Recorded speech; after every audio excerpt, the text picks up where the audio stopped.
We're going to start with that building collapse in the Bronx. This is Chapter 4 video from earlier today showing the scene. This is on Billingsley Terrace in the Morris Heights neighborhood. Here's what we know at this point. Amazingly, nobody was seriously hurt. Nearly 100 residents, though, have been displaced.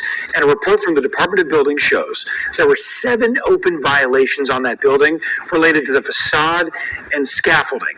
And we just got exclusive video of the collapse as it happened.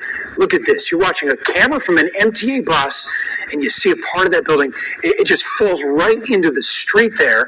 And you watch it one more time from the BX40 bus in the Bronx yesterday afternoon. Really just astounding that nobody was badly hurt from this. We have live team coverage covering all angles of the collapse. Let's start with News 4's Melissa Colorado at the scene with the latest. Melissa. And Adam, the Department of Buildings has its special forensic engineering team on the ground.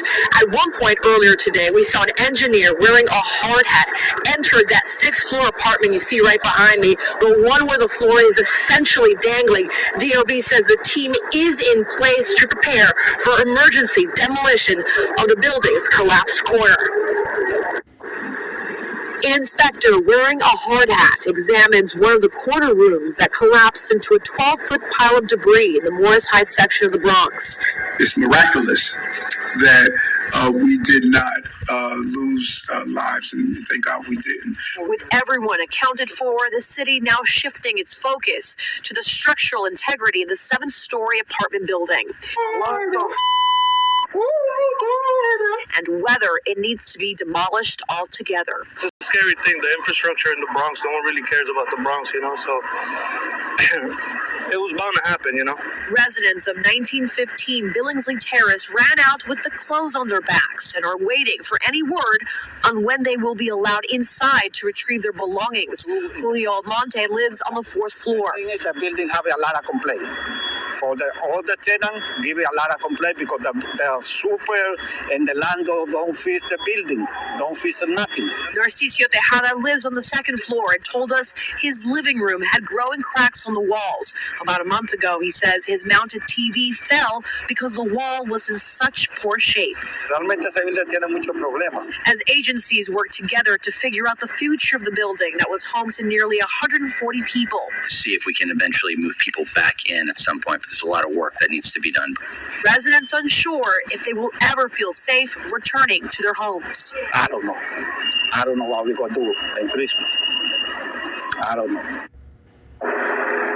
And the multifaceted investigation into what caused this building to partially collapse is still ongoing. Unclear at this point when the damaged portion of the building will have to be torn down. But as you can imagine, it's likely going to be an extensive process. That's the latest here in the Morris Heights section of the Bronx. I'm Melissa Colorado, News 4 New York. Okay, Melissa, thank you for the latest there. And as Melissa was showing us, this collapse left entire apartments exposed. You see people's beds, other belongings teetering on the edge. So the question now is where. See another Jake neighborhood in the Bronx. Ephraimites, so-called Puerto Ricans. Shalom, shalom. First and foremost, I want to give all praises, honor, and glory to YAHAWAH, YAHAWASHI, Bahasham Kakwadash. Double honors and blessings for the apostles and the elders and the elder bishops of Great Millstone who rule well and teach us this truth. Salutations and blessings, Baba Kasha, for the 144,000, the 1/3, and the rest of the elect of the nation of Israel scattered abroad. My name is Arya Al YAHAWAH. Coming at you with a quick lesson. I just saw this on the internet, so I thought I'd do a short video on it. Not much to say. Jake in the ghetto in the Bronx, as that Ephraimite said, they don't care about the Bronx. Why? Because Jake is there. Ephraimites. That looks like an Ephraimite neighborhood, so-called Puerto Ricans. So, what more can you say? We're living in the last days. YAHAWAH YAHAWASHI's judgment going out. So I'm gonna let the video play some more, and that's about it. That's all I gotta say. If it stops. Where do so many of these families who lived in those units go now? News 4's Gabi Acevedo spoke with some of those families. He joins us now live with their stories. Gabi? Rana, and the idea was to have one place where neighbors could get all the help they need, and that's what's happening here at Bronx Community College, where city agencies have met with families this afternoon looking to support those affected by the collapse. An emotional day for people displaced by the sudden collapse.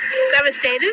My dog is still in the house. They would not let us inside to go collect my dog. I need my dog. I've never been in this situation before, so what do you expect? Rosa Diaz has lived at the building for 13 years. She says there have been multiple complaints over the past 6 months involving what she described as maintenance issues. We saw a crack in the wall, and they just put plaster there, and that's it. At least 6 apartments were destroyed out of the 47 units in the building. The most urgent concern from tenants now seems to be being able to retrieve important paperwork. We're okay, we're safe, and that's what's important at this point, that we're safe, so we're just going to take it one day at a time. Rosa, along with her 3-year-old son, says she hopes to be allowed soon inside her 4th-floor apartment, which faces the Billingsley Terrace side of the street. Yes, we have everything there. We have everything. Kids' clothes. We have our life there. Some, like Flor Jimenez, who runs a business on the ground level, believe that no one getting seriously hurt was a true miracle, but that neighbors are in desperate need of support. So that's why we were waiting, because they're helping, all the people that were living in the building. So let's see what they have for us, because basically we can't get, into our business. And besides the official help from the city and from the Red Cross, we have also seen New Yorkers approaching some of these families, trying to help them, since some of them will be homeless during the holiday season. Reporting live from University Heights in the Bronx, Gaby Acevedo, News 4 New York. Gaby, thank you. Now, investigators have not determined what caused the collapse, but they do know this, that the structure has had lingering problems with the exterior walls for years. The I-Team's Chris Glorioso has been